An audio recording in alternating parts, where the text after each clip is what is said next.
Greetings and welcome to Pluralsight. You're watching Exchange Server 2013 SP1 New Features. This lesson is entitled An Overview of New Features in Exchange 2013 SP1. I'm your instructor, J. Peter Bruzzese. If you have any questions or comments, feel free to reach out to me on Twitter at jpbruzzese. So in this lesson, we're going to discuss cumulative updates to start with. Then we'll go into a discussion of Exchange 2013 SP1 or CU4 new features. We'll talk about my favorite top 5 features of Exchange 2013 SP1, and we'll summarize the discussion in the end. Okay, so let's get started. It's good to understand that when talking about Service Pack 1, this is actually called Cumulative Update 4. Let's take a step back and discuss the servicing model evolution. So over the years, if you've worked with Exchange, then you know that Exchange had hotfixes, and we would apply these hotfixes in order to establish updates for the Exchange server. However, over time, things moved to a roll-up update or RU model, and now it's actually moved into a cumulative update or CU model. So you say, okay, well, without looking too much to the past, what exactly is a cumulative update? Well, cumulative updates are distributed quarterly, more or less. I say that because, as you'll see in a moment, the release dates have not necessarily been quarterly. But these are full builds of Exchange. What that means is you can take a cumulative update and install it as an Exchange server. You don't necessarily have to install the RTM version and then CU1, CU2, CU3. You can actually take the cumulative update, the latest one, and install it as a full version of Exchange. So what's exactly in a cumulative update? Well, cumulative updates will include fixes and features to help us to stay up to date with what's being developed in Exchange Online. So Exchange Online is the Exchange side to Office 365. So there are a lot of different sides to Office 365. When you hear that term, Office 365, it includes SharePoint administration, link administration, and so forth. But Exchange Online is the Exchange portion of it. Well, so the concept of development these days is to develop cloud first. That means that all of the new features, all of the tweaks to the interface, anything that enhances the product, all of that gets put in Exchange Online first. But the nice thing is that the Exchange team has assured us that they're not developing cloud only. So it's cloud first, not cloud only. In other words, all of the new features get put in Exchange Online first, and then through cumulative updates, we see those fixes, features, enhancements, tweaks come down our way to the on-premise side of Exchange. And pretty much that's what the cumulative update is all about. Now, here's the list of released cumulative updates since Exchange 2013 RTM'd. So, since the release of Exchange 2013, we've seen 4 cumulative updates. And you can see they're not exactly quarterly, but they're close enough. The last one was February 25th, and that was Cumulative Update 4, which is also known as our Service Pack 1. Now, the difference with Service Pack 1 is that Service Pack 1 includes a little bit more than the typical cumulative update. So if you go back through all of the previous cumulative updates, CU1, CU2, CU3, we see enhancements, we see tweaks, we see the hotfixes, all of that is included. But with Service Pack 1, Cumulative Update 4, we see some serious new features. And so it really does warrant the SP1 stamp. It is CU4, but due to the number of enhancements and feature improvements, it does indeed warrant SP1. Now after this, it's not going to go to SP1 CU1, SP1 CU2. No, actually the next update will be Cumulative Update 5. So this hopefully gives you a good update with regard to the evolution of the servicing model, that we are using cumulative updates, and this is why there are 4 cumulative updates, with the last one being Service Pack 1 as well. So the names are interchangeable. Now that we've cleared this up, let's move forward and discuss the new features in Exchange 2013 Service Pack 1. Alright, so now let's jump in and let's discuss the new features in Service Pack 1 for Exchange 2013. One thing to note is that the order that we're going to discuss these new features is not necessarily the order that I would put them in, but when you look at the TechNet release for CU4 or Service Pack 1, you'll see that this is how they order the list of new features. So, fair enough, we'll stick with their model and we'll start things off with security and compliance. Now, the first feature in security and compliance is DLP policy tips in Outlook Web App. Now, you'll notice there are several DLP improvements. DLP stands for Data Loss Prevention. Now, if you're not familiar with data loss prevention, perhaps you haven't been working with Exchange 2013 just yet. Perhaps you haven't worked with Exchange Online through Office 365. Well, this is actually a new feature with Exchange 2013. DLP is built off of our transport rules. Now, we've had transport rules since Exchange 2007, so hopefully you've had an opportunity to see the value of transport rules, because we can actually affect change or affect action on mail while it's in transport. And so that's the value of a transport rule. So building upon that, DLP helps us with regard to compliance.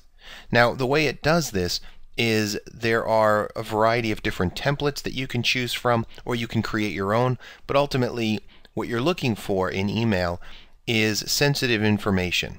Information like someone's credit card information, banking information, social security card, passport number. So any information like that that an end user tries to send out, if you have a DLP policy in place, then it will actually look through the mail, and if it finds that, it will take action. So what kind of action? Well, in some cases, depending on your company policy, you may want the action to be that this email is not sent. In other cases, it may flash back to the end user a policy tip. That's a tip saying, hey, do you know you're sending something that could be considered sensitive here? And then the action is put back upon them. Do they want to send the email or not? Now, with Exchange 2013, the policy tips showed up in Outlook, but not Outlook Web App. So one of the features that we see with Service Pack 1 is that policy tips are now available for Outlook Web App. Another one is DLP document fingerprinting. And this is actually one of the best features to Service Pack 1, because this allows us to take a document and tell DLP to look for this document, the fingerprint of this document, in emails that are being sent. So that if you want to take action to ensure that that document is not sent, or to ensure that there's some type of action taken if someone tries to send it, you can do that. So that's a really neat feature. You can see that there's also DLP sensitive information types for new regions. So when you go to work with DLP, you typically choose a template, or you can create your own, and it's made up of information types to look for, whether it's banking information or social security numbers. So depending on the country or depending on the actual regulation, there may be an information type that needs to be looked for. So now there are new information types available. There's also SMIME support for Outlook Web App. So that's another new enhancement for Outlook Web App, that we have this SMIME encryption support. Moving into architecture and administration, we see that now Windows Server 2012 R2 is supported, and so certainly that's important that we keep up with the server version, so that when you are trying to install Exchange, you can install it on the latest flavor of server. And with Windows Server 2012 R2, there are some additional feature enhancements that are included that work with Exchange, and so it's essential that we have that support. Another feature is the Exchange Admin Center commandlet logging feature. This is really cool because we have the ability to see our PowerShell commands as they're actually being used in the background when we work with the EAC. So this is actually a feature that we had with Exchange 2010. We were able to see our PowerShell, but then with the RTM of Exchange 2013, we switched to a new web-based administration tool called the Exchange Admin Center. And so all of our visuals of the PowerShell commands went missing. But now with SP1, we can see those commands. There's also ADFS for Outlook Web App. we have a new Edge Transport Server role. This is something that a lot of folks have asked about, and not necessarily because they want to implement an Edge Transport Server, but just curiosity, being that with Exchange 2013, the Edge Transport Server role was still supported, but it was Exchange 2010 SP3 that was supported. So we've been waiting for a while to see this new flavor of the Edge Transport Server role. There are some negatives to this in that there's no GUI configuration for it, so everything's done through the Exchange Management Shell command line with PowerShell, so that's something that folks will have to get used to. There's a new communication method for Exchange with Exchange and Outlook. It's called MAPI over HTTP. It's an interesting new model that hopefully will provide greater reliability, and it's something that requires Outlook 2013 SP1 and requires some configuration. So by default it's not enabled. There's also DAGs being established without cluster administrative access points, so that's something that's part of the Server 2012 R2 clustering features, that now DAGs can utilize those features if you're installing Exchange on 2012 R2. And then from the user experience side, there is an enhanced text editor for Outlook Web App, as well as a feature called Apps for Office in Compose. And so we're not going to go into great detail on these features just at the moment, but at a later time we'll certainly come back around and we'll demonstrate some of these features. Now, oftentimes I'm asked what I think are the top features of Exchange 2013 SP1. They pretty much want me to cut to the chase. They don't necessarily want to hear every last little tweak. They want to know the top 5. Well, in my opinion, the top 5 features of Exchange 2013 include the following. So we start with that Server 2012 R2 support. And even though this is not necessarily rocket science in terms of why Microsoft would want to make sure they support Server 2012 R2, what we basically see in the Exchange world is a disconnect between the latest flavor of Exchange and the very latest flavor of Server. And that happens because a Server version is typically released first, then Exchange, then another Server version in between the next flavor of Exchange. So we are out of sync for a bit until we get a service pack or some type of update that says, hey, now you can install Exchange, in this case 2013, on the next flavor of Server, which in this case is Server 2012 R2. So that can be confusing to an IT admin because you get your latest flavor of Server, you get your latest flavor of Exchange, you think they're going to work together, and then they don't. And so it's important that you stay up to date on which flavor of Server is supported by whichever flavor of Exchange you're installing. So I think this is an important one, certainly. The next one is that show command logging feature. Now, I know we talked about this a little bit, that in previous versions we were able to see the PowerShell commands that were run or were going to run when we set up an action through the GUI. And it was cool to be able to see that because even if we weren't using PowerShell in the moment, it's good to be able to see what PowerShell commands are being used, and it's helpful in learning PowerShell and in seeing that, hey, it's not so complicated, and perhaps being comfortable giving it a try.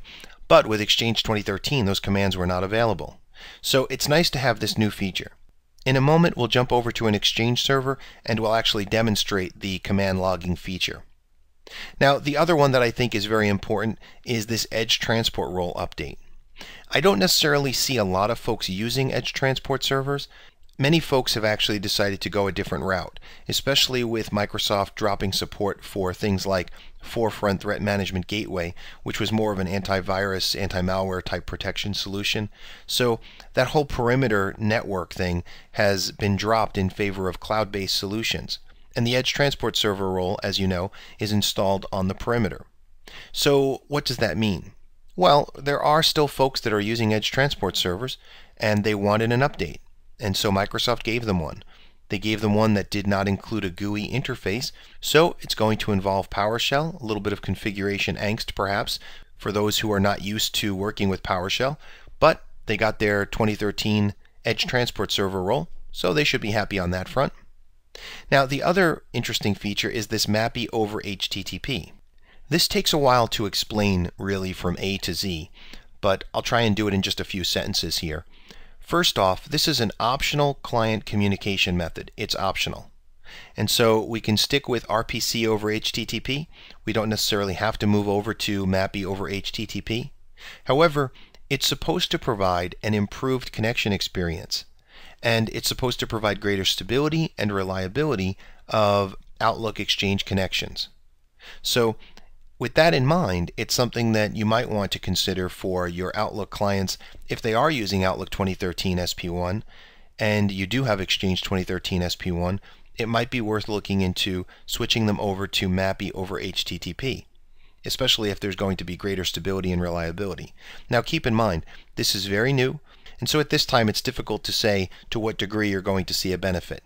Nevertheless, it's one of the major features in Exchange 2013 SP1, so it's on my top 5 list. And then certainly, last but not least, we have those DLP enhancements.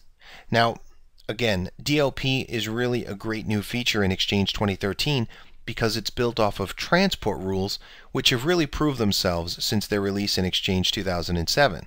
We've come to trust that transport rules do what they're supposed to do. You establish conditions, actions, and exceptions, and they just work.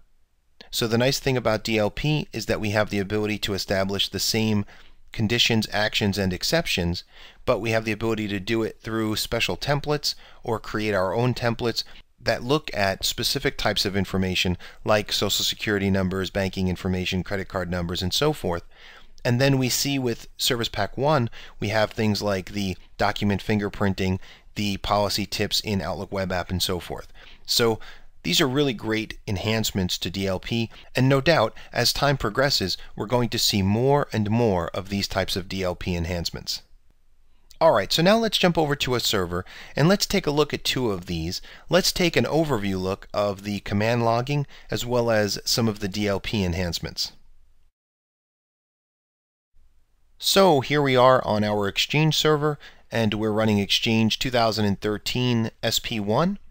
I know that because I installed it myself and upgraded the server, but if you're curious as to how to figure that out, you can always go to Servers, and you can see under Version, it's build 847.32. Now, the previous cumulative updates also had build numbers. It's easy to search for it. But basically, the RTM was 516.32, CU1 was 620.29, CU2 was 712.22, CU2 version 2, we had a version 2 of Cumulative Update, was 712.24, Cumulative Update 3, or CU3, was 775.38, and now with CU4, or Service Pack 1, it is version 15, build 847.32. So there you go. Okay, so we have Service Pack 1, and we're going to take a look at running some things and just kind of seeing the behind-the-scenes PowerShell. So how do we get that up and running? Well, it's actually off of the little down arrow next to the help icon. If we select that, notice it says Show Command Logging. So when we select that, notice it opens its own window here, and nothing has shown up so far. That's okay. If we close that out, as we do things, like if we go to Compliance Management, and if we go to some of the other tabs, if we go to Recipients, and if we create a new recipient here, let's create a new mailbox.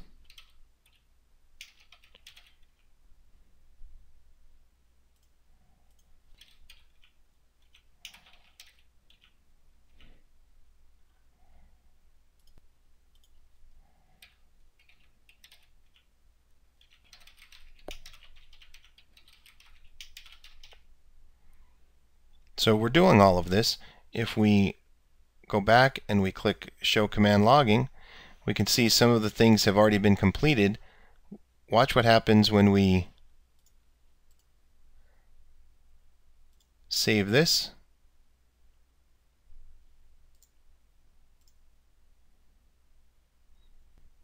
So here you were able to see things update in real time.